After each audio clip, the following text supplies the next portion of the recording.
Yo, what's up? Welcome to BLT. Yep, nothing happens over there, and I'm not dog sitting because that dog just wouldn't want to sleep with me. It's okay. Let's just not talk about misery in the present because there's plenty of misery in the past to talk about. So, Alejandro and I date for a good month up until I have to return to California to graduate. It's my senior year. It's 2008, and I graduate. But it's the recession. I really can't get a real job. I'm not brave enough to admit that I want to be an actor, but fortunately for me, the school that I studied abroad during my undergraduate in Madrid was offering a master's program. Yes, so I can return to Spain, still be in school, and really practice my Spanish, and actually maybe go back to Alejandro, because as soon as I came back to California, we were actually still keeping in touch. We wrote each other sweet emails, we Skyped. It was really, really adorable.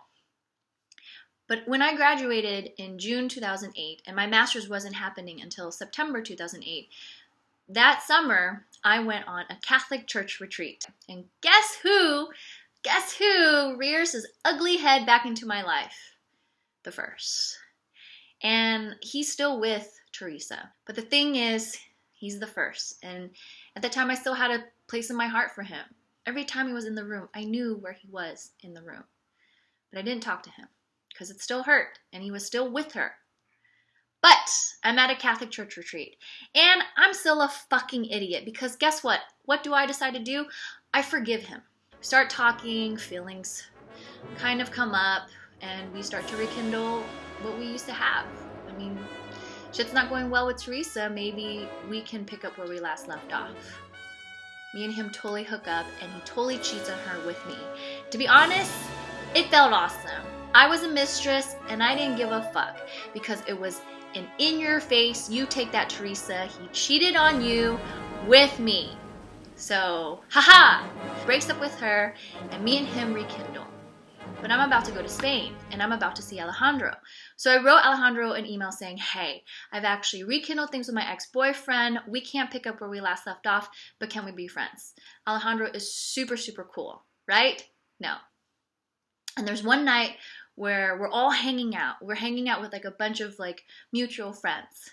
And he brings a girl to the group. You know what? That's fine. I've rekindled with the first. It's okay. But he's totally cupcaking with her in the corner. It's fine. I'm just going to talk with our other friends. It's cool. But I see him do things with her that he once did with me. Like, hold her up and twirl her around. It's okay. Whatever. I chose the right guy, right?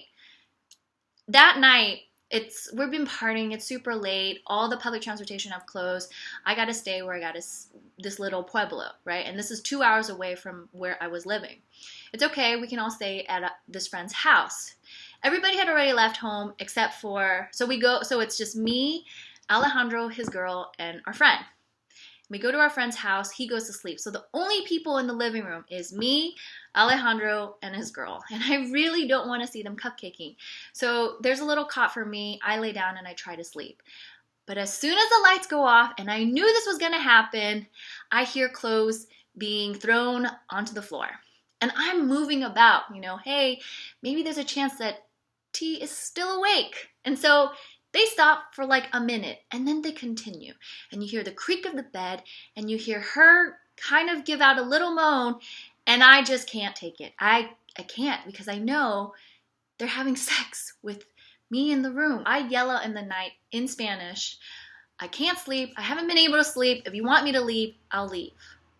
And finally they stop, and they're silent. And in the darkness, I pick up my belongings, I pick up my glasses, and I jolt out of there. And it's 4 a.m., public transportation still isn't open, and I just want to get out of there. Alejandro chases after me, tears in his eyes, but he's wearing her fucking sweatshirt. I remember that sweatshirt. And he's crying, and he's saying, she doesn't mean anything to me. You mean so much more to me. I don't know what I was thinking. Not good, buddy. Not fucking good. So I tell the first this entire thing, and he's like, aren't you glad you chose me? No. This happened in October, right? 2 months later, in December, on Christmas, I'm, missing the first so much, and I'm sending him emails, and he's not responding. He's not, where he gives me like one word, one sentence emails. It's not detailed. He's not telling me what he's up to. And then literally, I think Christmas week, he says, I can't do this anymore.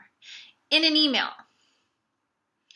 And I asked why, and he says, because I'm with somebody else. So he was cheating on me while I was in Spain, and that's why he was so non-responsive. It's okay. At least the first cheated on me with his now wife. Honestly, the second time when I got fucked over by the first, didn't hurt as much. It really didn't. It was just, he just didn't want to do long distance. He didn't want to wait for me. And you know what? After that, I just went on a rampage, which you'll find out in the next episode. So, see you soon.